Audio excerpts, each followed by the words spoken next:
اعوذ باللہ من الشیطان الرجیم بسم اللہ الرحمن الرحیم. اب یہاں سے اگلی آیات میں انسان کی کریشن کی سٹوری بتائی جا رہی ہے کہ تم کیسے آئے زمین پر.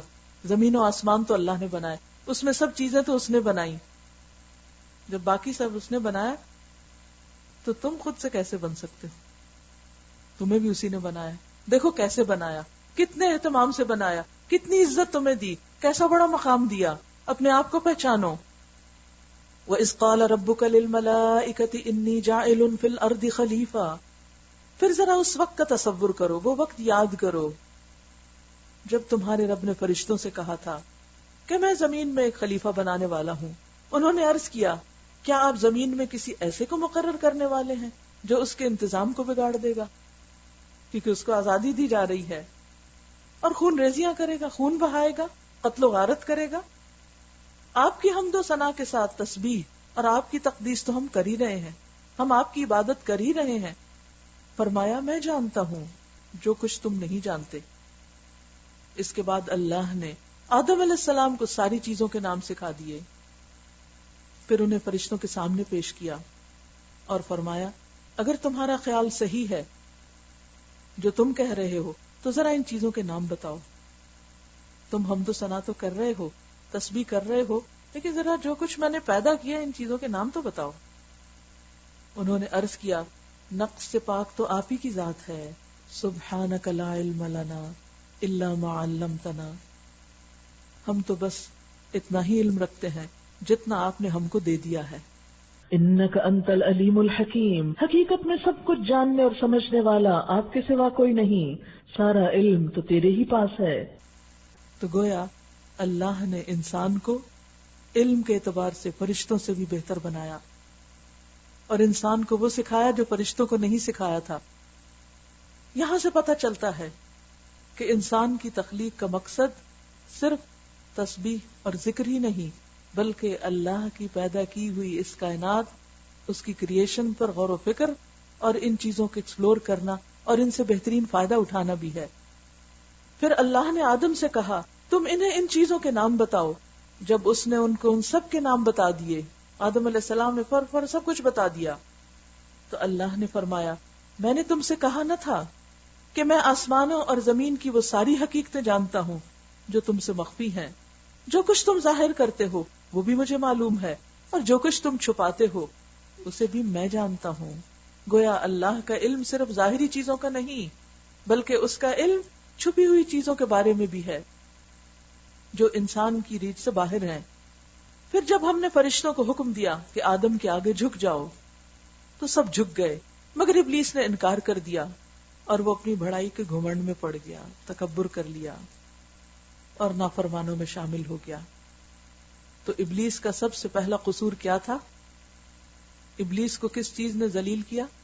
تکبر نے. پھر ہم نے آدم سے کہا کہ تم اور تمہاری بیوی دونوں جنت میں رہو اور یہاں با فراغت جو چاہو کھاؤ, مگر اس درخت کا رخ نہ کرنا. اب ٹیسٹ ہوتا ہے, کیونکہ جس کے پاس علم ہوتا ہے اس کا امتحان ہوتا ہے, ورنہ ظالموں میں شمار ہو گئے. آخر کار شیطان نے ان دونوں کو اس درخت کی ترغیب دے کر ہمارے حکم کی پیروی سے ہٹا دیا. علم خواہ کتنا بھی ہو, انسان پھر بھی خطرے میں ہے. دشمن ہر وقت آس پاس ہے, انسان کو اس کا علم نہیں بچاتا. علم کی وجہ سے انسان کا دل دماغ روشن ضرور ہوتا ہے, لیکن علم آنے کا مطلب, صاحب علم ہونے کا مطلب یہ نہیں ہوتا کہ انسان اب کوئی غلطی نہیں کرے گا, یا وہ پھسلے گا نہیں, یا وہ شیطان کے پھندے میں نہیں آئے گا. شیطان کا خطرہ ہر ایک کو ہے اور ہر ایک کو محسوس کرنا چاہیے, خواہ کوئی جاہل ہے یا عالم ہے. اور شیطان نے آہستہ آہستہ وسوسے ڈال کر صاحب علم آدم کو اس امتحان میں کامیاب ہونے سے روک دیا. وہ ان کے لیے آزمائش بن گیا اور انہیں جنت سے نکلوا دیا, اور انہیں اس حالت سے نکلوا کر چھوڑا جس میں وہ تھے. ہم نے حکم دیا کہ اب تم سب یہاں سے اتر جاؤ. تم ایک دوسرے کے دشمن ہو, یعنی انسان کا دشمن شیطان اور شیطان کا دشمن انسان, یا پھر انسان انسان کا دشمن. انسان انسان کے لیے آزمائش, انسان انسان کے لیے فتنہ. اور یہ ایک بہت بڑی حقیقت ہے کہ دنیا میں آنے کے ساتھ ہی ہر دور میں ہر ایک کا ہر جگہ امتحان ہے.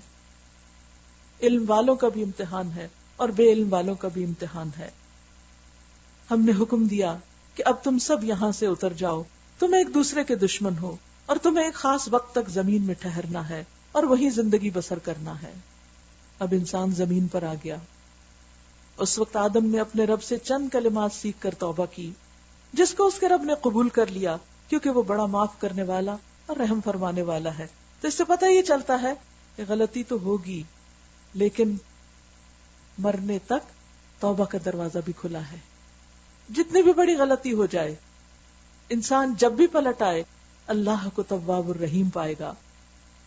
ہم نے کہا تم سب یہاں سے اتر جاؤ، پھر جو میری طرف سے کوئی ہدایت تمہارے پاس پہنچے، جو میری ہدایت کی پیروی کریں گے ان کے لیے خوف اور رنج نہ ہوگا. تو گویا ایک طرف انسان ہے، دوسری طرف شیطان ہے، اور انسانوں اور شیطان سے پہلے فرشتے. فرشتے اللہ کی عبادت کرتے ہیں، نورانی مخلوق ہے، کبھی ان سے کوئی غلطی نہیں ہوئی. شیطان نے انسان کی ضد میں آ کے اللہ کی نافرمانی کی اور اب وہ اسی پہ پکا ہو گیا. وہ کوئی اچھا کام نہیں کرتا اور وہ شر کا مجموعہ ہے، خود بھی شریر ہے اور دوسروں کو بھی شر پہ اکساتا ہے. ان دو کے بیچ میں انسان ہے جس کے اندر اللہ نے شر اور خیر دونوں ڈال دیا. فَأَلْهَمَهَا فُجُورَهَا وَتَقْوَاهَا. انسان کے اندر دونوں قوتیں ہیں، وہ چاہے تو خیر کی قوت کو نشو نما دے اور چاہے تو شر کی طرف لڑک جائے. انسان کے ساتھ فرشتہ بھی ہے اور ہر انسان کے ساتھ شیطان بھی ہے. اب یہ آپ کی چوائس ہے کہ آپ کس کو دوست بناتے ہیں، یہ آپ کی چوائس ہے کہ آپ کس کی طرف جاتے ہیں، آپ کس کی مدد چاہتے ہیں. اگر آپ اچھے کام کریں گے تو اللہ فرشتوں سے مدد کرائے گا، اور اگر آپ غلط کام کریں گے، غلط راستے پر جائیں گے تو شیطان آپ کو اپنے ساتھ لے گرے گا. یہاں ہم سب کو فیصلہ کرنا ہے کہ ہمیں دائیں ہاتھ جانا ہے یا بائیں ہاتھ جانا ہے، ہمیں فرشتوں کی دوستی چاہیے یا شیطانوں کی کمپنی چاہیے، ہمیں اپنے لیے کیا چاہیے. شیطان اکڑ گیا تھا، فرشتوں نے سبحانک لا علم لنا کہا تھا. شیطان نے تکبر کیا تھا لیکن فرشتوں نے اطاعت کی تھی. اب انسان کے لیے کیا بہتر ہے کہ وہ اپنے رب کی اطاعت کرے اور فرما برداری کرے. اور اللہ نے بھی وعدہ کر لیا کہ اگر تم میری ہدایت کی پیروی کرو گے تو پھر تمہیں میں ہر خوف اور غم سے آزاد کر دوں گا.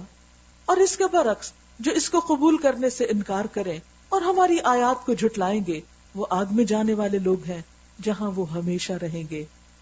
واضح طور پر بتا دیا گیا کہ اچھا کرنے کا انجام کیا ہے اور برا کرنے کا انجام کیا. اس کے بعد یہاں اگلی آیات میں اللہ سبحانہ وتعالیٰ بنی اسرائیل کا واقعہ بیان کرتے ہیں. بنی اسرائیل موسیٰ علیہ السلام کی قوم تھی. اللہ نے ان کو فرعون کی غلامی سے نجات دی، ان کے اندر پیغمبر بھیجے، ہدایت دی، ان پر اپنی دینی اور دنیاوی نعمتوں کا فیضان کر دیا، انہیں چن لیا، انہیں اپنے کام کے لیے چنا، اپنے پیغام کو دنیا میں عام کرنے کے لیے چنا. لیکن بنی اسرائیل دنیا کی محبت میں مبتلا ہو کر اپنے اصل مقصد کو فراموش کر بیٹھے. بنی اسرائیل سے امامت چھین لی گئی اور اس کے بعد یہ امامت امت مسلمہ کو عطا کی گئی. امت مسلمہ کو اللہ نے چن لیا، کنتم خیر امت کہا. لیکن پہلا ذکر بنی اسرائیل کا کیا. قرآن ہم پڑھ رہے ہیں مسلمان، لیکن ذکر بنی اسرائیل کا ہے تاکہ ہم اپنے آپ کو اس آئینے میں دیکھ سکیں کہ کہیں ہم وہ کام تو نہیں کر رہے جو بنی اسرائیل نے کیے. تو جہاں بنی اسرائیل کو خطاب ہے وہاں خود کو بھی مخاطب کر لیجئے. اللہ سبحانہ وتعالیٰ فرماتے ہیں یا بنی اسرائیل اذکروا نعمتی التی انعمت علیکم واوفوا بعہدی اوف بعہدکم وایای فارہبون. اے بنی اسرائیل ذرا خیال کرو میری اس نعمت کا جو میں نے تم کو عطا کی تھی. میرے ساتھ تمہارا جو عہد تھا اسے تم پورا کرو، تو میرا جو عہد تمہارے ساتھ تھا اسے میں پورا کروں گا اور تم مجھ ہی سے ڈرو. وَإِيَّايَ فَارْهَبُونَ. اللہ نے بنی اسرائیل میں پیغمبر بھیجے، انہیں دنیا کی سب سے بڑی حکومت عطا کی. سلیمان علیہ السلام اور داؤد علیہ السلام کے ذریعے انہیں دنیاوی طور پر بھی فضیلتیں دی، انہیں دینی طور پر بھی کتاب دی اور دنیا والوں کی ہدایت کے لیے چن لیا. تو اللہ نے فرمایا کہ تم میری نعمتیں یاد کرو، تم اپنا کام کرو، میں اپنا کروں گا. وآمنوا، اور ایمان لے آؤ، بما انزلت، جو میں نے نازل کی، یعنی کیا؟ قرآن مجید. کس پر؟ محمد صلی اللہ علیہ وسلم پر. کیسی ہے یہ کتاب؟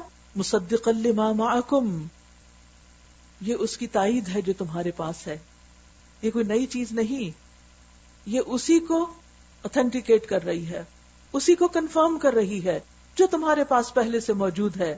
لہٰذا سب سے پہلے تم ہی اس کے منکر نہ بن جاؤ، تم اس کا انکار نہ کرو، تھوڑی قیمت پر میری آیات کو بیچ نہ ڈالو اور میرے غضب سے بچو. باطل کا رنگ چڑھا کر حق کو مشتبہ نہ بناؤ اور نہ جانتے بوجھتے حق کو چھپانے کی کوشش کرو. یہاں حق سے مراد نبی صلی اللہ علیہ وسلم کی نبوت اور آپ کا لایا ہوا پیغام ہے. بنی اسرائیل سے پیغمبروں نے وعدہ لیا تھا، موسیٰ علیہ السلام نے بھی وعدہ لیا تھا کہ میرے بعد ایک ایسا پیغمبر آئے گا، تم اس پر ایمان لانا اور اس کی مدد کرنا اور اس کی تائید کرنا. اور بنی اسرائیل اس کا انتظار بھی کر رہے تھے. لیکن جب محمد الرسول اللہ صلی اللہ علیہ وسلم آ گئے اور انہوں نے ان کو پہچان بھی لیا تو انہوں نے ان کا ساتھ دینے کی بجائے ان کا انکار کر دیا، صرف اس بنا پر کہ وہ ان کی قوم میں سے نہیں آئے، وہ عربوں میں سے آ گئے، حسد کا شکار ہو گئے اور وہی کیا جو ابلیس نے کیا تھا کہ حسد کا شکار ہو گیا تھا. اور پھر یہ کہ انہوں نے یہ سمجھا کہ اگر ہم محمد صلی اللہ علیہ وسلم کی بات مان لیں گے تو پھر شاید ہم ان کے مقابلے میں چھوٹے ہو جائیں، تکبر کا شکار بھی ہو گئے، لہٰذا حق کا انکار کر بیٹھے. آج بھی آپ دیکھیے کہ حق جب سامنے آتا ہے تو اس کا انکار اسی بنا پر کیا جاتا ہے کہ انسان اپنے آپ کو بڑی چیز سمجھتا ہے، اپنے آپ کو زیادہ عقل مند سمجھتا ہے اور حق کو چھوٹا سمجھ کر یا حق لانے والے کو چھوٹا سمجھ کر اس کی بات نہیں مانتا. تو فرمایا باطل کا رنگ چڑھا کر حق کو مشتبہ نہ بناؤ اور نہ جانتے بوجھتے حق کو چھپانے کی کوشش کرو، یعنی حق کو لوگوں کے سامنے واضح کرو، نماز قائم کرو، زکوٰۃ دو، اور جو لوگ میرے آگے جھک رہے ہیں ان کے ساتھ تم بھی جھک جاؤ. یعنی جو لوگ نبی صلی اللہ علیہ وسلم کے ساتھ مل کر نماز پڑھتے ہیں تم بھی انہی کے ساتھ جا کر نماز پڑھو. تم دوسروں کو تو نیکی کا راستہ اختیار کرنے کے لیے کہتے ہو، کیونکہ اس دور کے بنی اسرائیل آج کل کے اسکالرز کی طرح تھے. تو مختلف طرح کے اسکالرز لوگوں کو کیا کہتے ہیں کہ ہاں تم اچھے اچھے کام کرو، لیکن بعض اوقات وہ نہیں کر رہے ہوتے جو دوسروں کو کہہ رہے ہوتے ہیں. یہی حال بنی اسرائیل کا تھا کہ تم دوسروں کو نیکی کا کہتے ہو مگر اپنے آپ کو بھول جاتے ہو، حالانکہ تم کتاب کی تلاوت کرتے ہو. تو اس سے یہ پتہ چلتا ہے کہ کتاب کی تلاوت کرنے والوں کو کیا کرنا چاہیے؟ کتاب پر عمل کرنا چاہیے. قرآن اس لیے نہیں پڑھا جاتا کہ صرف اس سے برکت اور فضیلت حاصل ہو، قرآن اس لیے پڑھا جاتا ہے کہ اس پر عمل کیا جائے. افلا تعقلون، کیا تم عقل سے بالکل ہی کام نہیں لیتے کہ جو پڑھتے اور پڑھاتے ہو اس پر خود عمل نہیں کرتے؟ واستعینوا بالصبر والصلاۃ، انسان عمل کیوں نہیں کرتا؟ کیوں نہیں کرتا؟ جاگیے، کیوں نہیں کرتا عمل؟ مشکل لگتا ہے نا، مشکل لگتا ہے، خواہشات آڑے آتی ہیں. فرمایا جب مشکل پیش آئے تو کیا کرو؟ واستعینوا بالصبر والصلاۃ، مدد مانگو صبر اور نماز کے ساتھ، کیونکہ اس زندگی کا سفر ایک مشکل سفر ہے. خواہ گھریلو زندگی ہو، خواہ آپ کام پر ہو، خواہ آپ کہیں پر بھی ہو، دین کا معاملہ ہو یا دنیا کا معاملہ ہو، ہر جگہ مشکلات ہیں. لقد خلقنا الانسان فی کبد، ہم نے انسان کو مشقت میں پیدا کیا ہے. یہ زندگی آسان نہیں، یہ ایک امتحان ہے، لیکن اس وقت آسان ہو جاتی ہے جب اللہ کی مدد شامل حال ہوتی ہے. اور اس کے لیے کیا کرو؟ اللہ کی مدد مانگو. اللہ کی مدد کس کے لیے ہے؟ صبر کرنے والوں کے لیے. مستعینو، پہلے صبر پھر صلاۃ، گویا صبر کا درجہ صلاۃ سے بھی پہلے ہے. جب مشکل آئے تو پہلا کام کیا کرو؟ صبر، برداشت، تحمل، اور پھر اللہ کی طرف رجوع کر کے اس کے آگے سجدے میں جھک جاؤ، اس سے مدد مانگو، پھر اس کی رحمت نازل ہوگی اور تمہارے کام آسان ہو جائیں گے. اور دین پر چلنا جو مشکل لگ رہا ہے وہ آسان ہو جائے گا. وَإِنَّهَا لَكَبِيرَةٌ إِلَّا عَلَى الْخَاشِعِينَ، اور بے شک نماز ایک سخت مشکل کام ہے مگر ان فرما بردار بندوں کے لیے کچھ مشکل نہیں جو سمجھتے ہیں کہ آخر کار انہیں اپنے رب سے ملنا اور اسی کی طرف پلٹ کر جانا ہے. دین کا کوئی بھی حکم اگر مشکل ہو تو چھوڑ تو نہیں سکتے، کرنا تو ہے. دوائی کڑوی بھی ہو تو کیا کرنا ہے، نگلنا تو ہے کہ شفا اسی میں ہے. لیکن انسان کیوں دوا کھا لیتا ہے، کیوں سرجری کروا لیتا ہے؟ کس امید پر کہ اس کو شفا ہوگی، انجام کو دیکھ کر. اسی طرح دین پر عمل کرنا اس وقت آسان ہو جاتا ہے جب انسان کے سامنے اس کا انجام ہوتا ہے کہ اگر عمل کروں گا تو کیا ہوگا اور اگر نہیں کروں گا تو کیا ہوگا. کوئی تیسری جگہ تو نہیں ہے. پھر فرمایا اے بنی اسرائیل، یاد کرو میری اس نعمت کو جس سے میں نے تمہیں نوازا تھا، اور اس بات کو کہ میں نے تمہیں دنیا کی ساری قوموں پر فضیلت عطا کی تھی. تم چنے ہوئے لوگ تھے، عزت بخشی تمہیں اپنے کام کے قابل بنایا، اپنا کام تمہارے سپرد کیا. اور ڈرو اس دن سے جب کوئی کسی کے ذرا کام نہ آئے گا، نہ کسی کی طرف سے سفارش قبول ہوگی، نہ کسی کو فدیہ لے کر چھوڑا جائے گا، اور نہ مجرموں کو کہیں سے کوئی مدد ملے گی. انجام کو سامنے رکھو اور پھر دیکھو کہ کیا کر رہے ہو. یاد کرو وہ وقت جب ہم نے تم کو فرعونیوں کی غلامی سے نجات بخشی تھی. تم کتنی مشکل میں تھے، تم سلیو تھے دوسروں کے، اور وہاں سے تمہیں اس نے نجات دی اور اپنے کام کے لائق بنایا. کیا تم شکر گزار نہ ہوگے؟ انہوں نے تمہیں سخت عذاب میں مبتلا کر رکھا تھا، تمہارے لڑکوں کو ذبح کرتے تھے اور تمہاری لڑکیوں کو زندہ رہنے دیتے تھے. اس حالت میں تمہارے رب کی طرف سے تم پر بڑی آزمائش تھی. آج بھی آپ دیکھیں کہ انسان بعض اوقات ایسے حالات میں ہوتا ہے کہ انسان چاہتا ہے اس سے نجات حاصل ہو، یعنی دنیا کی مشقت ہو. مثلاً اگر آپ کسی ایسی جگہ پر جاب کر رہے ہیں، یہ جاب آپ کو پسند نہیں، یوں لگتا ہے جیسے آپ کہیں کسی کی غلامی کر رہے ہیں، پھر اللہ سبحانہ وتعالیٰ آپ کے لیے دوسرے راستے کھولتا ہے، آپ کو دین کی سمجھ دیتا ہے، آپ کو انسانوں کی خدمت کا موقع دیتا ہے، آپ کو ایک بہترین کام کے لیے چن لیتا ہے. تو مشکلات تو وہاں بھی ہوگی. پھر دیکھتا ہے کہ تم اس کا حق کتنا ادا کرتے ہو، اس پر شکر گزار کتنے ہوتے ہو. لیکن ہوتا یہ ہے کہ ہر پچھلا مشکل وقت بھول جاتا ہے اور موجودہ مشکلات ہمیں مایوس کرنے لگتی ہیں. لیکن کبھی بھی انسان کو ہمت نہیں ہارنا، اللہ کے دین کے قابل ہونا، اس کتاب کی خدمت کے لیے چنے جانا، اس کو سیکھنا اور سکھانا دنیا کے بہترین کاموں میں سے ہے. لیکن جتنا کوئی کام بہترین ہوتا ہے اس کے لیے مشکلات بھی اتنی ہی زیادہ آتی ہیں. لہٰذا اس کے لیے انسان کو اتنی ہی اللہ کی مدد کی ضرورت ہوتی ہے اور اتنی ہی صبر اور برداشت کی ضرورت ہوتی ہے. اور اس موقع پر انسان کو ہمیشہ یاد رکھنا چاہیے کہ کیا میرا پہلا حال بہتر تھا یا اب کا بہتر ہے؟ کیا دنیا کی سروس بہتر ہے یا دین کی سروس بہتر ہے؟ کیا اللہ کی نافرمانی میں گزرا ہوا وقت بہتر ہے یا اللہ کی فرما برداری میں گزرا ہوا وقت بہتر ہے؟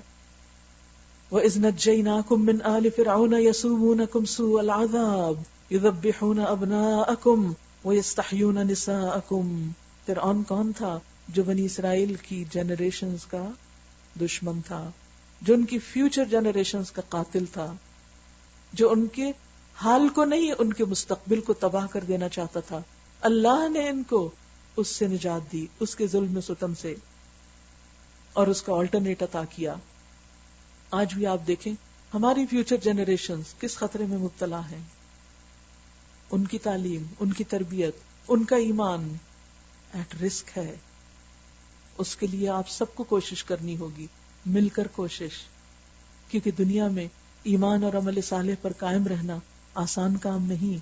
یہ کانٹوں بھرا رستہ ہے جس کے لیے انسان کو بہت ہمت کی ضرورت ہوتی ہے. تو اللہ تعالیٰ اپنی نعمتیں یاد کراتے ہیں کہ دیکھو اس نے تم کو آزادی دی. یاد کرو وہ وقت جب ہم نے سمندر پھاڑ کر تمہارے لیے راستہ بنایا، پھر اس میں سے تمہیں بخیریت گزروا دیا، پھر وہی تمہاری آنکھوں کے سامنے فرعونیوں کو غرقاب کیا. یاد کرو جب ہم نے موسیٰ علیہ السلام کو 40 شب و روز کی قرارداد پہ بلایا، یعنی کوہ طور پر. اللہ تعالیٰ نے تورات دینے کے لیے موسیٰ علیہ السلام کو آبادی کے ہنگاموں سے نکال کر کوہ طور پہ بلایا، تو اس کے پیچھے تم بچڑے کو اپنا معبود بنا بیٹھے. اس وقت تم نے بڑی زیادتی کی تھی، مگر اس پر بھی ہم نے تمہیں معاف کر دیا کہ شاید اب تم شکر گزار بنو. یاد کرو کہ ٹھیک اس وقت جب تم یہ ظلم کر رہے تھے، ہم نے موسیٰ علیہ السلام کو کتاب اور فرقان عطا کی تاکہ تم اس کے ذریعے سے سیدھا راستہ پا سکو. یعنی ان کو بھی کتاب ملی، ہدایت ملی. یاد کرو جب موسیٰ علیہ السلام یہ نعمت لیے ہوئے پلٹے تو اس نے اپنی قوم سے کہا کہ لوگو، تم نے بچڑے کو معبود بنا کر اپنے اوپر سخت ظلم کیا ہے، لہٰذا تم لوگ اپنے خالق کے حضور توبہ کرو اور اپنی جانوں کو ہلاک کرو. اسی میں تمہارے خالق کے نزدیک تمہاری بہتری ہے. اس وقت تمہارے خالق نے تمہاری توبہ قبول کر لی کہ وہ بڑا معاف کرنے والا اور رحم فرمانے والا ہے۔ موسیٰ علیہ السلام کو اللہ نے کتاب دینے کے لیے چنا اور پیچھے سے بنی اسرائیل بگڑ کر بیٹھ گئے، بچڑے کی عبادت کرنے لگے، گائے کے بچے کی پوجا کرنے لگے۔ کسی قوم کو دیکھا تو اسی پر ریجھ گئے، اور پھر آگے جا کے سامری نے ان کے لیے سونے کا بچڑا بنا دیا۔ تفصیلات خود قرآن میں آئیں گی، اس لیے میں پورے واقعات یہاں نہیں بتا رہی، کیونکہ یہ چیزیں وقت کے ساتھ ساتھ آپ سب جان جائیں گے، یاد دہانی بھی ہو جائے گی۔ کہنے کی بات یہ ہے، سیکھنے کا سبق یہ ہے کہ وہ مہربان رب جو ہم پر اتنی عنایتیں کرتا ہے، ہم اس کی رحمتوں اور عنایتوں کو بھول کر وہ کام شروع کر دیتے ہیں کہ جو ہمارے لائق نہیں۔ یاد کرو جب تم نے موسیٰ سے کہا تھا کہ ہم تمہارے کہنے کا ہرگز یقین نہیں کریں گے جب تک کہ اپنی آنکھوں سے علانیہ خدا کو تم سے کلام کرتے نہ دیکھ لیں۔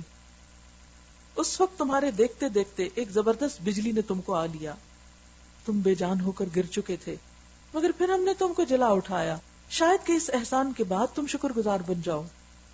موسیٰ علیہ السلام کتاب لے کے آئے، کتاب پیش کی، کہا ہمیں کیا پتا کہ اللہ نے بھیجی ہے، تم کہتے ہو میں نے اللہ سے بات کی، ہمیں بھی لے چلو، ہم بھی بات کرنا چاہتے ہیں۔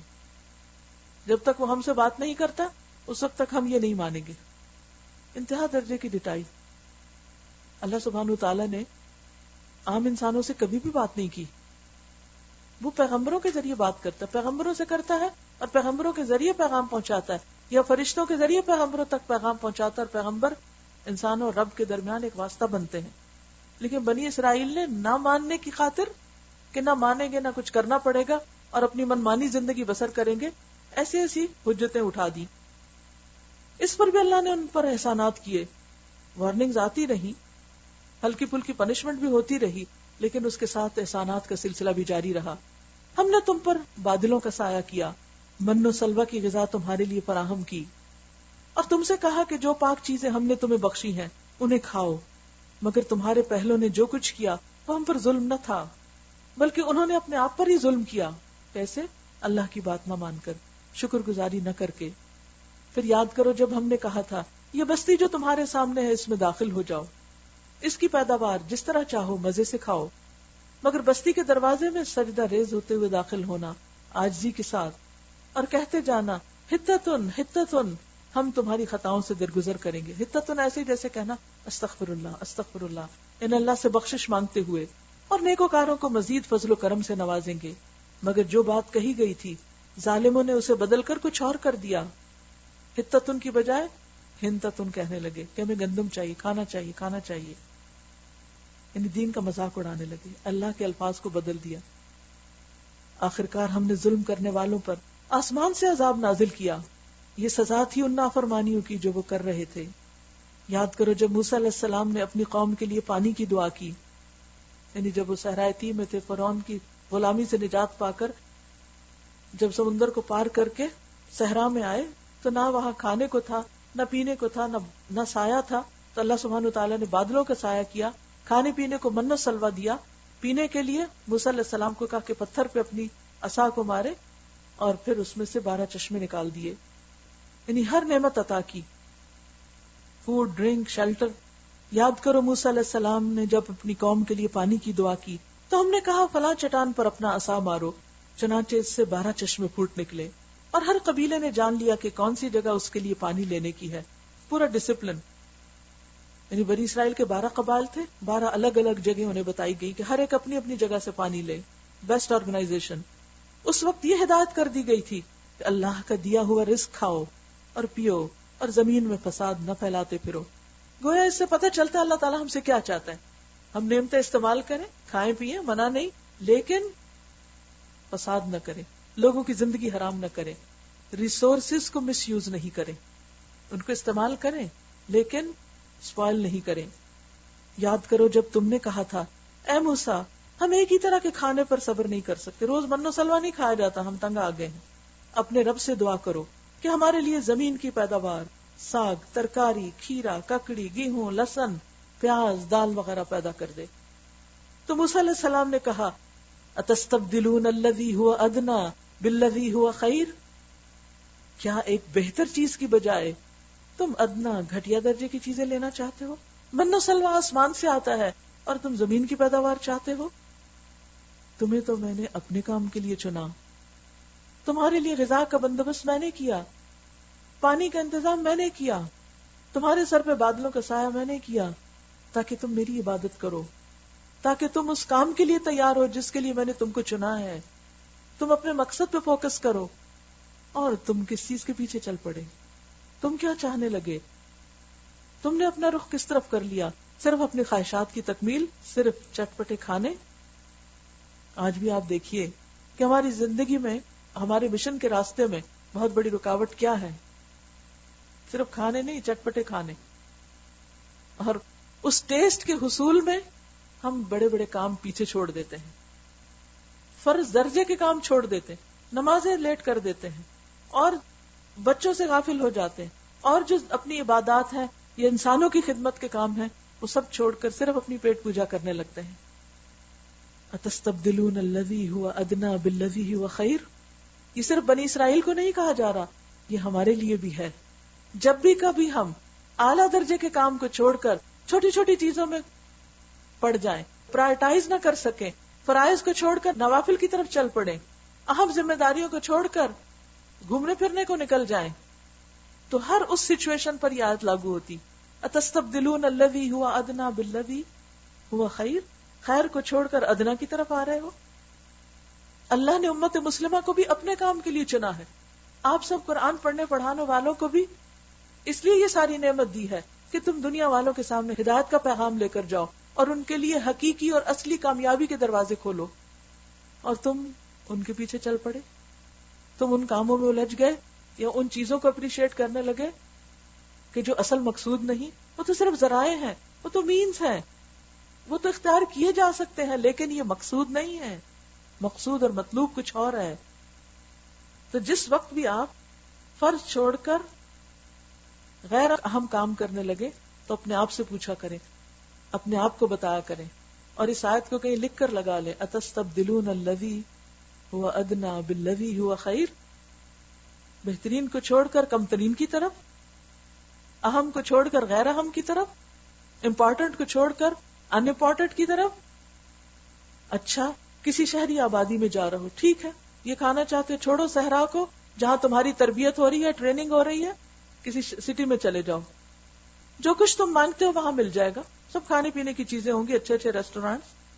آخرکار نوبت یہاں تک پہنچی کہ ذلت و خواری اور پستی و بدحالی ان پر مسلط ہو گئی، کیونکہ جو قوم اپنا مقصود اور منزل صرف کھانا پینا بنا لے اور صرف دنیا کے لیے جینے لگے اور اس کی زندگی سے بلند مقاصد غائب ہو جائیں، پھر ان کے لیے صرف ذلت اور پستی ہوتی ہے، اور وہ اللہ کے غضب میں گھر گئے کیونکہ انہوں نے وہ کام چھوڑ دیا جس کے لیے اللہ نے ان کو چنا تھا. یہ نتیجہ تھا اس کا کہ وہ اللہ کی آیات سے کفر کرنے لگے اور پیغمبروں کو ناحق قتل کرنے لگے. یعنی ان کی بد اخلاقی اس انتہا کو پہنچ گئی، اس درجے کو پہنچ گئی.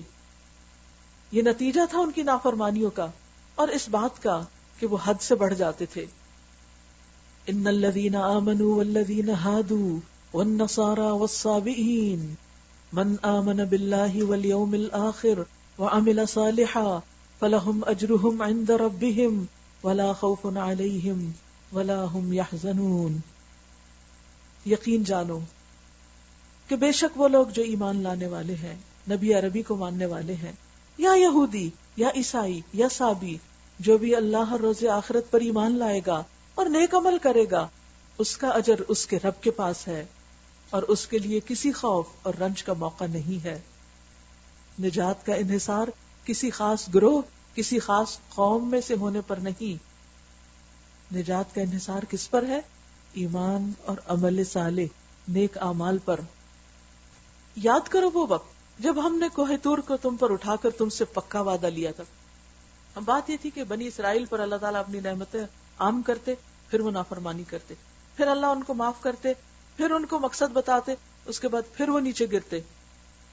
آخر کار اللہ سبحانہ وتعالیٰ نے ان کو بلا کر ان کے اوپر کوہ طور کو اٹھا کر ان سے وعدہ لیا کہ پکڑتے ہو میری کتاب یا نہیں، مانتے ہو اس کو یا نہیں، عمل کرتے ہو اس پر یا نہیں.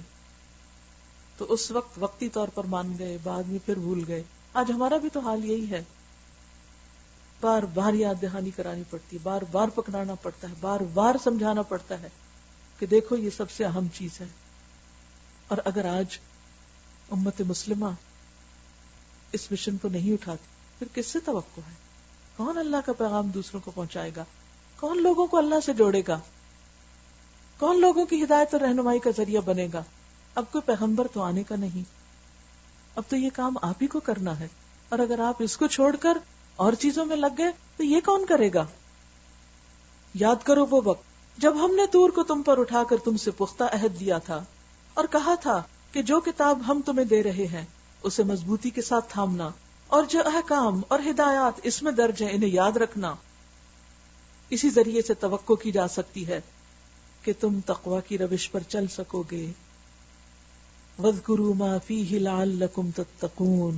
تو کیا پتہ چلتا ہے اس سے تقوی کیسے پیدا ہوتا ہے؟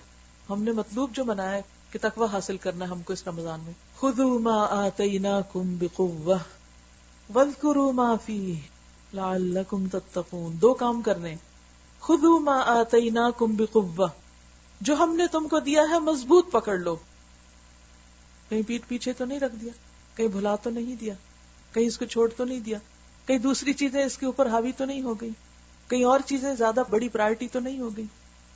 اور پھر صرف پکڑ کر ہی نہیں رکھنا، وَاذْكُرُوا مَا فِيهِ، اور جو اس میں ہے اس کو یاد رکھو، اس کا ذکر کرتے رہو۔ آج ہم الحمدللہ سب اسی مقصد کے لیے ہم اپنے وقت کے یہ چند گھنٹے نکال رہے ہیں تاکہ ہم پھر سے اس کو مضبوط پکڑ لیں اور یاد دہانی کر لیں بھولے ہوئے سبق کی، تاکہ ہمارے اندر کیا پیدا ہو؟ تقوی۔ ثم تولیتم من بعد ذلک، بنی اسرائیل نے کیا کیا؟ بعد میں پھر منہ موڑ گئے، پھر تم نے منہ پھیر لیا اس کے بعد، کیونکہ ہوتا یہ تھا جب دنیا نظر آتی تھی تو دنیا میں کھو جاتے تھے اور اس کو ایک طرف رکھ دیتے تھے، پھر بھلا دیتے۔ اس پر بھی اللہ کے فضل اور اس کی رحمت نے تمہارا ساتھ نہ چھوڑا، ورنہ تم کبھی کے تباہ ہو چکے ہوتے۔ پھر تمہیں اپنی قوم کے ان لوگوں کا قصہ تو معلوم ہی ہے جنہوں نے سب کا قانون توڑا تھا۔ اللہ نے منع کیا تھا کہ ہفتے کے دن مچھلیاں نہیں پکڑنا۔ بنی اسرائیل کا ایک گروہ سمندر کے کنارے رہتا تھا، ان کا پیشہ مچھلیاں پکڑنا کہ بس ایک دن تمہاری چھٹی کا دن ہے، کام نہیں کرنا، اور آزمائش یہ کہ اسی دن مچھلیاں اوپر آتی تھی اور باقی دنوں میں کم آتی تھی۔ اب آپ دیکھیے کہ دنیا آپ کے سامنے ٹھاٹھے مار رہی ہو اور آپ کو کہا جائے کہ نہیں اس کو نہیں ہاتھ لگانا، آپ کے پاس دنیا کمانے کی بہت سی اپرچونٹیز ہوں اور پھر آپ کو کہا جائے نہیں یہ نہیں، قرآن کی خدمت کرنی ہے۔ اب کون ہے جو اس پر صبر کرے؟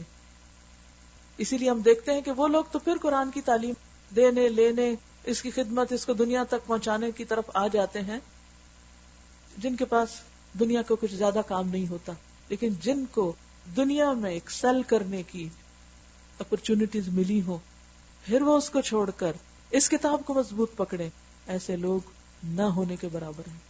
اس وقت دنیا میں انگلیوں پہ گنے جا سکتے ہیں، یہ کوئی مشغلہ نہیں ہے۔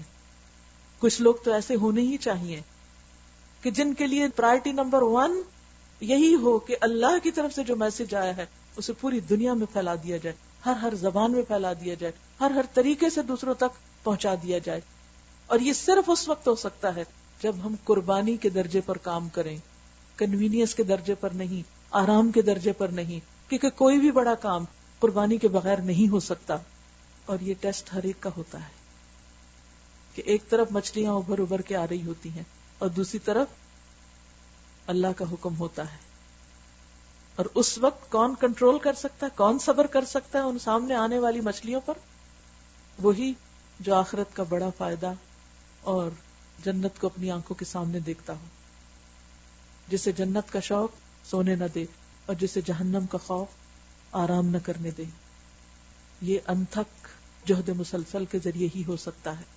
یہ پیغمبروں کا راستہ ہے، یہ پیغمبروں کے فالوورز کا راستہ ہے، یہ وہ راستہ ہے جس سے امت مسلمہ کو دنیا میں عزت مل سکتی، یہ وہ راستہ ہے جس سے تمام انسانیت کی بھلائی ہو سکتی ہے، کیونکہ ساری مخلوق اللہ کی مخلوق ہے، اس تک اللہ کا پیغام پہنچنا چاہیے، یہ اس کا حق ہے۔ ہم لے کے اپنے ہی پاس بیٹھ گئے، ہم نے بند کر کے اپنے شیلف میں بند کر دیا اس کو، اور اس کو آگے پہنچانے کی کوشش ہی نہیں کوئی۔ تو بہرحال بنی اسرائیل کے لیے ایک زبردست ٹیسٹ تھا، لیکن وہ صبر نہ کر سکے۔ انہوں نے پھر کیا کیا؟ ایک ہیلا کیا کہ چلو ٹھیک ہے، ہم ہفتے کے دن نہیں مچھلیاں پکڑتے، ہم ہفتے کے دن آنے والی مچھلیوں کو ٹریپ کرنے کا بندوبست کرتے ہیں. جمعے کو جال لگا دیتے، اتوار کو نکال لیتے، ساری مچھلیاں ہفتے کے دن اس کے اندر آ جاتی. اور وہ بظاہر کیا کہتے ہیں، ہم نے تو معصوم لوگوں نے کچھ کیا ہی نہیں ہفتے کے دن، یہ تو خود ہی آ گئی تھی. اور آپ کی نیت کیا تھی؟ کیا اللہ کو پتہ نہیں تھی؟ کیوں لگا رہے تھے جمعے کو جال؟ تاکہ ہفتے کی مچھلیاں پکڑ سکے. مقصد تو مچھلیاں پکڑنا تھا. اس طرح پھر انسان کے اندر کا جو شر ہے وہ اس کو مکاریاں سلجھاتا ہے کہ ہاں کرو اپنی مرضی اور اللہ کو اس چیز پہ راضی کر دینا. پھر انسان کے ڈبل سٹینڈرڈز ہو جاتے ہیں، پھر انسان اس طرح کی ہوشیاریاں دکھانے لگتا ہے. اینی وے، وَلَقَدْ عَلِمْتُمُ الَّذِينَ اعْتَدَوْا مِنْكُمْ، اللہ تعالیٰ کہتے ہیں مجھے پتا ہے سب کچھ، کس نے یہ کام کیا تھا، کس نے یہ زیادتی کی تھی. ہم نے ان سے کہا تھا کہ ذلیل بندر بن جاؤ. فَجَعَلْنَاهَا نَكَالًا لِمَا بَيْنَ يَدَيْهَا وَمَا خَلْفَهَا، اور اس حال میں رہو کہ ہر طرف سے تم پر دھتکار پھٹکار پڑے. اس طرح ہم نے ان کے انجام کو اس زمانے کے لوگوں اور بعد کی آنے والی نسلوں کے لیے عبرت اور ڈرنے والوں کے لیے نصیحت بنا چھوڑا. موعظۃ للمتقین، پھر تقوی کا ذکر ہے. تقوی والے ایسے واقعات اور ایسی سٹوریز سے سبق حاصل کرتے ہیں. تو ہمیں کیا نہیں کرنا؟ اللہ کے ساتھ دھوکہ بازی نہیں کرنی کہ ہم ظاہر میں تو اچھے کام کریں لیکن اندر خدا سے نہ ڈریں. تقوی انسان کے اندر سے منافقت دور کر دیتا ہے. وہ سب لوگوں کے بیچ میں بھی اللہ سے ڈرتا ہے اور وہ اکیلے میں بھی اللہ سے ڈرتا ہے. وہ چھپ کے بھی اس کی اطاعت کرتا ہے، وہ سامنے بھی کرتا ہے، وہ جمعے کو بھی کرتا ہے، وہ ہفتے کو بھی کرتا ہے، وہ اتوار کو بھی کرتا ہے. وہ دھوکہ بازی نہیں کرتا، وہ فریب سے کام نہیں لیتا. پھر وہ واقعہ یاد کرو جب موسیٰ علیہ السلام نے اپنی قوم سے کہا تھا کہ اللہ تمہیں ایک گائے ذبح کرنے کا حکم دیتا ہے. بنی اسرائیل چونکہ مصریوں کے ساتھ رہے تھے، مصری گائے کی پوجا کرتے تھے، تو ان کے دلوں میں بھی اس کی بڑی تعظیم تھی. تو جب بنی اسرائیل کو جسمانی آزادی ملی تو اللہ تعالیٰ ان کو ذہنی طور پر بھی آزاد کرنا چاہتا تھا، اور وہ سارے بت توڑنا چاہتا تھا جو ان کے دماغ میں بنے ہوئے تھے. تو اس کے لیے حکم ملا کہ گائے ذبح کرو. ہوتا یہ ہے کہ انسان اللہ کو چھوڑ کر جس چیز سے محبت کرتا ہے اسی سے آزمایا جاتا ہے، وہی آزمائش بنتی ہے انسان کے لیے. بنی اسرائیل نے دل میں گائے کا بت رکھا ہوا تھا، اللہ نے کہا اسی کو ذبح کرو. ابراہیم علیہ السلام کو اللہ سبحانہ وتعالیٰ نے کیا حکم دیا؟ کس کو ذبح کرو؟ بیٹے کو، کیونکہ بیٹوں کی محبت بھی، وہ بت بھی ہمارے دل میں ہوتے ہیں. اسی طرح مال کی محبت، باقی چیزوں کی محبت. کہنے لگے کیا تم ہم سے مذاق کرتے ہو؟ گائے ذبح کریں؟ موسیٰ علیہ السلام نے کہا میں اس سے خدا کی پناہ مانگتا ہوں کہ جاہلوں کی سی باتیں کروں، کہ تم سے مذاق کروں. پیغمبر مذاق نہیں کیا کرتے. بولے اچھا، اپنے رب سے درخواست کرو کہ وہ ہمیں اس گائے کی کچھ تفصیل بتائے، کچھ ڈیٹیلز چاہیے کیسی گائے ہو. ہوتا یہی ہے جو کام ہم نہ کرنا چاہیں پھر اس کی تفصیلات میں پڑ جاتے ہیں. یہ قانون قاعدہ ہے، جو آپ نے نہ کرنا اس کی مین میخ نکالنے لگے پھر کبھی نہیں ہوگا وہ کام. موسیٰ علیہ السلام نے کہا اللہ کا ارشاد ہے کہ وہ ایسی گائے ہونی چاہیے جو نہ بوڑھی ہو نہ بچیا بلکہ درمیانی عمر کی ہو. خود کے لیے سوال کر کے حکم مشکل بنا لیا، لہذا جو حکم دیا جاتا ہے اس کی تعمیل کرو. پھر کہنے لگے اپنے رب سے یہ اور پوچھ دو کہ اس کا رنگ کیسا ہو. ضرورت ہی نہیں تھی، اللہ نے کوئی خاص رنگ تو نہیں کہا تھا، بس گائے ذبح کرنی تھی جس بھی رنگ کی ہو. موسیٰ علیہ السلام نے کہا وہ فرماتا ہے زرد رنگ کی گائے ہونی چاہیے، اور مشکل جس کا رنگ ایسا شوق ہو کہ دیکھنے والوں کا جی خوش ہو جائے، اور کنڈیشنز. پھر بولے اپنے رب سے صاف صاف پوچھ کر بتاؤ، اور بتاؤ کیسی گائے چاہیے. ہمیں اس کی تعین میں شبہ پڑ گیا، ہمیں سمجھ نہیں آ رہی، ابھی بھی کنفیوژن باقی ہے. اللہ نے چاہا تو ہم اس کا پتہ پا لیں گے. موسیٰ علیہ السلام نے جواب دیا اللہ کہتا ہے وہ ایسی گائے ہے جس سے خدمت نہیں لی جاتی، کام نہیں کرتی، نہ زمین جوتتی ہے نہ پانی کھینچتی ہے، صحیح سالم اور بے داغ ہے. اس پر وہ پکار اٹھے کہ ہاں اب تم نے ٹھیک پتہ بتایا، کیونکہ اب کوئی چارہ ہی نہیں رہ گیا، تو کوئی اور سوال تھا نہیں. پھر انہوں نے اسے ذبح کیا، ورنہ وہ ایسا کرتے معلوم نہ ہوتے تھے. وہ کرنا نہیں چاہ رہے تھے لیکن اب پھنس گئے، کارنر ہو گئے، اس لیے اب انہیں کرنا ہی پڑا. اس سے یہ بہت بڑا سبق ملتا ہے کہ انسان کو شوشہ بازی نہیں کرنی چاہیے، اللہ کے احکامات کے اندر بہت بال کی کھال نہیں اتارنی چاہیے. جو حکم سامنے آئے اس کو لے کر اس پر عمل کر لینا چاہیے، اور دین کو سمپل رکھنا چاہیے، بہت زیادہ کمپلیکیشنز نہیں اس میں ڈالنی چاہیے. اور اسی لیے زیادہ سوال کرنے سے بھی منع کیا گیا دین کے معاملات میں، کیونکہ جتنے سوال کریں گے اتنی ہی مشکلات کھڑی ہوں گی۔ اور تمہیں یاد ہے وہ واقعہ جب تم نے ایک شخص کی جان لی تھی، پھر اس کے بارے میں جھگڑنے اور ایک دوسرے پہ قتل کا الزام تھوپنے لگے؟ ہوا یہ تھا کہ کسی شخص کو کسی نے قتل کر دیا اور قاتل معلوم نہیں تھا، تو کہا جاتا ہے کہ اتفاق یہ کہ جب انہوں نے گائے ذبح کی تو ان کو ڈر تھا کہ پتہ نہیں کیا عذاب آ جائے گا، اتنے میں قتل ہو گیا۔ انہوں نے سمجھا کہ ہاں بھئی آ گئی مشکل، لیکن ہوا کیا، اللہ سبحانہ تعالیٰ نے اسی گائے کے ٹکڑے کو اس مقتول پہ مارنے کا حکم دیا، اور اس سے وہ مقتول جو تھا وہ اٹھ بیٹھا اور اس نے قاتل کا نام بتا دیا۔ تو یہ سمجھ رہے تھے کہ گائے کو ذبح کر کے ان کی شامت آئے گی، اللہ نے اسی گائے کو ان کے لیے باعث رحمت بنا دیا اور ان کا ایک بہت بڑا مسئلہ حل کر دیا، کیونکہ یہ ایک دوسرے پہ الزام تراشی کر رہے۔ اور آپ کو پتا ہے کہ جب ایک دوسرے کو بلیم کیا جاتا ہے تو پھر وہ سلسلہ کہیں رکتا نہیں، انسان اس کا ریونج لینے لگتا ہے اور پھر وہ چھوٹا فساد بہت بڑے فساد میں ڈھل جاتا ہے۔ اور اللہ نے فیصلہ کر لیا تھا کہ جو کچھ تم چھپاتے ہو وہ اسے کھول کر رکھ دے گا۔ اس وقت ہم نے حکم دیا کہ مقتول کی لاش کو اس کے ایک حصے سے ضرب لگاؤ۔ دیکھو اس طرح اللہ مردوں کو زندگی بخشتا ہے اور تمہیں اپنی نشانیاں دکھاتا ہے تاکہ تم سمجھو، مگر ایسی نشانیاں دیکھنے کے بعد بھی آخر کار تمہارے دل سخت ہو گئے، پتھروں کی طرح سخت، بلکہ سختی میں ان سے بھی کچھ بڑھے ہوئے، کیونکہ پتھروں میں سے کوئی ایسا بھی ہوتا ہے جس میں سے چشمے پھوٹ بہتے ہیں، کوئی پھٹتا ہے اور اس میں سے پانی نکل آتا ہے، اور کوئی خدا کے خوف سے لرز کر گر بھی پڑتا ہے۔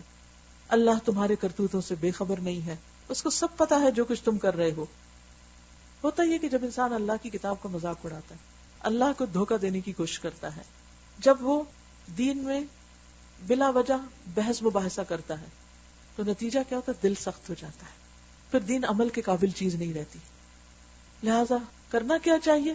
سمینا و اطانا، حکم ملا نماز پڑھو، نماز پڑھیں، رزق میں سے خرچ کرو، خرچ کر رہے ہیں۔ اب اگر انسان بہت زیادہ ڈیٹیلز میں چلا جائے تو عمل سے دور ہو جاتا ہے، کیونکہ زیادہ وقت تو باتوں اور بحثوں میں ہی لگ جاتا ہے۔ اب جب دل سخت ہو جاتے ہیں نا، پھر انسان کا حال یہ ہوتا ہے کہ نہ اس کو حق نظر آتا ہے، نہ وہ حق بات کہہ سکتا ہے، اس کا اقرار نہیں کر سکتا، اس کی گواہی نہیں دے سکتا، نہ کوئی وہ اچھی بات سن سکتا ہے، اور پھر نتیجتاً انسان بیکار ہو کر رہ جاتا ہے، کیونکہ دل پر ہی ساری زندگی کا انحصار ہے۔ یہی وجہ تھی کہ جب ان کے دل سخت ہوئے تو انہیں محمد صلی اللہ علیہ وسلم کی سچائی نظر نہ آئی اور وہ ان پر ایمان نہ لا سکے اور بہت بڑی سعادت سے محروم رہ گئے۔ تو مسلمانوں کو خطاب کر کے کہا جا رہا ہے کہ ایسے سنگ دل لوگوں سے تم توقع رکھتے ہو کہ اے مسلمانوں، اب کیا ان لوگوں سے تم توقع رکھتے ہو کہ یہ تمہاری دعوت پر ایمان لے آئیں گے؟ حالانکہ ان میں سے ایک گروہ کا شیوا یہ رہا کہ اللہ کا کلام سنا اور پھر خوب سمجھ بوجھ کر دانستہ اس میں تحریف کی۔ جب دل سخت ہو جاتے ہیں تو پھر انسان خدا سے نہیں ڈرتا، پھر وہ خدا کے کلام کے ساتھ بھی ٹیمپرنگ کرنے لگتا ہے، اس کو بھی اپنی خواہش کے مطابق ڈھالنے لگتا ہے، اس سے اپنی مرضی کے مطلب نکالنے لگتا ہے، اس کو ویسا نہیں لیتا جیسا وہ ہے یا جو اس کا مطلوب ہے۔ اور یہی کام انہوں نے کیا، حالانکہ یہ اہل علم لوگ تھے، پیپل آف دا بک، صاحب کتاب تھے، ان کا ایک مقام تھا، ایک سٹیٹس تھا، لیکن یہ ساری چیزیں انسان کو فائدہ نہیں دیتی اگر دل کی اصلاح نہ ہو۔ یہی وجہ ہے کہ بہت سارے ریلیجس لوگ دلوں کی سختی کی وجہ سے بظاہر ریلیجس نظر آتے ہیں لیکن حقیقت میں وہ دین ہی کو نقصان دے رہے ہوتے ہیں۔ یہ محمد رسول اللہ پر ایمان لانے والوں سے ملتے ہیں تو کہتے ہیں ہم بھی انہیں مانتے ہیں، سامنے آ کے انکار نہیں کر پاتے تھے، دو رخ، ڈبل فیس، اور جب آپس میں ایک دوسرے سے اکیلے میں بات کرتے ہیں تو کہتے ہیں بے وقوف ہو گئے ہو، ان لوگوں کو وہ باتیں بتاتے ہو جو اللہ نے تم پہ کھولی، تمہاری کتاب میں لکھی ہوئی ہیں، یعنی مسلمانوں کو مت جا کے بتاؤ کہ ہماری کتاب میں ان کے پیغمبر کا ذکر ہے، تاکہ تمہارے رب کے پاس تمہارے مقابلے میں انہیں حجت میں پیش کر دیں، یعنی کل یہ جا کے ہمارے خلاف گواہی دیں گے مسلمان کہ ان کو پتا تھا اور پھر بھی یہ نہیں مانے۔ اور کیا یہ جانتے نہیں کہ جو کچھ یہ چھپاتے ہیں اور جو کچھ یہ ظاہر کرتے ہیں اللہ کو سب باتوں کی خبر ہے؟ ان میں ایک دوسرا گروہ امیوں کا ہے جو کتاب کا تو علم رکھتے نہیں، بس اپنی بے بنیاد امیدوں اور آرزوؤں کو لیے بیٹھے ہیں اور محض وہم و گمان پر چلے جا رہے ہیں۔ اہل کتاب پیپل آف دا بک دو بڑے گروہوں میں تھے، ایک تھا ان کے اسکالرز، علماء اور ریلیجس طبقہ کا گروپ، اور دوسرا تھا عوام۔ علم جو تھا، بک جو تھی، وہ صرف چند لوگوں کے بیچ میں تھی، عوام کو پڑھنے کا حق نہیں تھا، نہ کوئی بتاتا تھا ان کو وہ جھوٹے قصے کہانیاں دے کر خوش کیے رکھتے تھے اور نجات کے خود ساختہ فلسفے بتاتے رہتے۔ آج بھی آپ دیکھیں کہ امت مسلمہ میں کیا ہو رہا ہے، کہ قرآن کا پڑھنا پڑھانا صرف ایک مخصوص اسکالرلی لیول پر اور ایک مخصوص سرکل میں، اور اگر کوئی پڑھنا بھی چاہے تو اس کو اتنا ڈرا دیا جاتا ہے کہ جب تک یہ 14 علوم نہیں پڑھو گے تو تم قرآن کو ہاتھ نہیں لگا سکتے. نتیجہ کیا ہوتا ہے کہ لوگ قرآن سے براہ راست رہنمائی لیتے ہی نہیں. کیا صحابہ کرام نے بھی 14 علوم پہلے پڑھے تھے پھر ان کے پاس قرآن کی آیات آئی تھی؟ نہیں. بات یہ ہے کہ یہ اللہ کی کتاب ہے، اللہ ہم سے کلام کرتا ہے اور اس کے سمجھنے میں کچھ مشکل نہیں. وَلَقَدْ يَسَّرْنَا الْقُرْآنَ لِلذِّكْرِ فَهَلْ مِن مُدَّكِرٍ. نصیحت کے لیے ہم نے قرآن کو آسان کر دیا اور یہ کتاب نصیحت کی کتاب ہے، یاد دہانی کے لیے ہے، ہدایت کے لیے ہے. یہ کوئی قانون کی کتاب نہیں اور نہ کوئی احکام کی کتاب ہے. ہاں اس میں کچھ احکام ضرور موجود ہیں لیکن اصل مقصد کیا ہے؟ کتاب ہدایت اور نصیحت کے لیے آئی ہے، راہ دکھانے کے لیے آئی ہے، حقیقت بتانے کے لیے آئی ہے.